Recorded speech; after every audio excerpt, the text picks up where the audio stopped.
Welcome back to this comparison series on latency. In this episode, I'll be testing CockroachDB against AlloyDB. If we recap on the results from the previous tests that I've run, CockroachDB sees good read and write latencies regardless of where the user is placed. And this is because I'm using a regional by row topology pattern. I've tested AWS Aurora, which saw high read and write latencies when the user wasn't in the primary location, i.e. the one write location. I found the same for CosmosDB, but the asynchronous read latency was much higher. We were nearly at a minute of read latency. GCP Cloud Spanner, I was surprised to discover that a globally distributed Spanner database wasn't actually global in the sense of writes. You still had to write to either Oklahoma or Iowa, and we saw much higher read latencies and write latencies there. Today I'll be looking at AlloyDB. So let's dive in and see how it compares. AlloyDB doesn't want to work outside the VPC. It wants you to pair your VPCs in order to achieve secure communication, which makes sense. However, for just casually connecting to AlloyDB, you'll need to create something like a Bastion proxy, or in my case, an AlloyDB auth proxy. And that's exactly what I've done.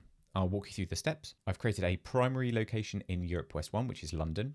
I'll be testing a London-based user and a US-based user. I've just created a basic cluster with 2 CPUs in the default VPC and a secondary location in US East 1, which is South Carolina in GCP's case. I create a service account to which I attach a bunch of roles that it will need for the auth proxy, and I create an account key for that service account, which I'll be using on the proxies themselves. I then spin up 2 VMs in the default VPCs, one in London and one in South Carolina. I download the AlloyDB auth proxy, create firewall rules, and spin up the auth proxy that will handle connections. And what that looks like is a little bit more involved than any of the other examples, but that's just because of the existence of the proxy. My London-based application, although however it seems to be in Lapland, but my London-based application will communicate to the proxy, which will communicate to the database. That will asynchronously replicate to the South Carolina instance of the database, which will be accessed by the US user via their proxy. For any write operations, the US app will have to write to London, because a globally distributed AlloyDB instance doesn't necessarily mean global in the case of writes. It's globally distributed for reads, but that's asynchronous replication. As with the previous examples, I'll be deploying via fly.io.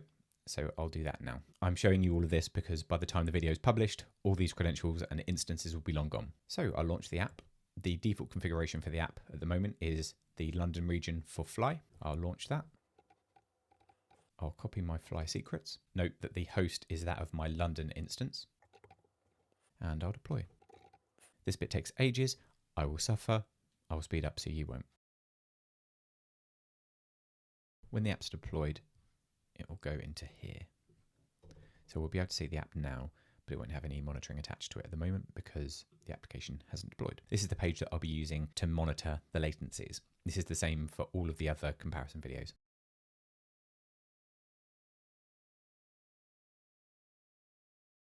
Here we go. And as that's deploying, we'll start to see logs. Remember, this is the London to London primary region. So I'd expect to see low read and write latencies. So read and write latencies are starting to come in. I'll give it a minute to settle, but what I'm seeing at the moment is really positive. So let's focus on one of the instances because it will by default deploy 2, just to make it a little bit easier to follow. And what we're seeing is around 2.7 millisecond latency for reads and around 4.95 millisecond write latencies, so that's really good. Now I'll tear that down and I'll do the same again, but this time as a US user. So I'll tweak my configuration in the Fly TOML. This will simulate a user in Virginia. I'll launch the app again. But this time you'll notice that the region is Virginia. I'll copy my secrets again, but notice this time that the read URL is pointing to the AlloyDB auth proxy in the States. I'll deploy that. And then I'll wait forever. By this point in my life, a non-negligible portion has been eaten up with software deployments.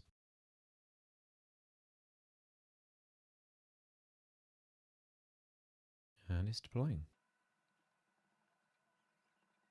And at any moment, we'll start to see logs.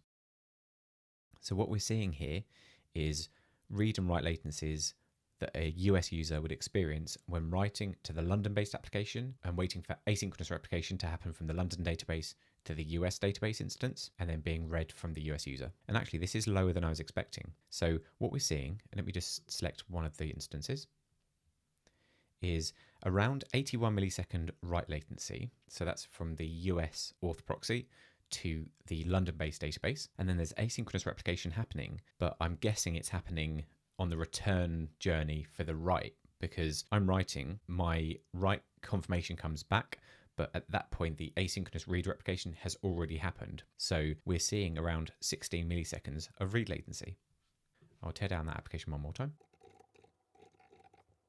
To summarize, the performance of AlloyDB for read and write latency specifically was much better than Cloud Spanner. The read latencies across the pond were a lot lower than I was expecting. Now, this is still in the world of a single write region. So if you wanted to have a multi-region deployment of AlloyDB, you'd need to make sure that you have primary instances wherever you're writing to. And that means separate primary instances and therefore separate configuration in each of your applications. So config drift is something to be aware of. Contrasting to CockroachDB, where you can read and write from any region, you're obviously going to see lower read and write latencies for a database like CockroachDB, where you can geographically pin data to each of those regions whilst maintaining and updating one database and one connection string. Join me next time when I compare CockroachDB to GCP Postgres.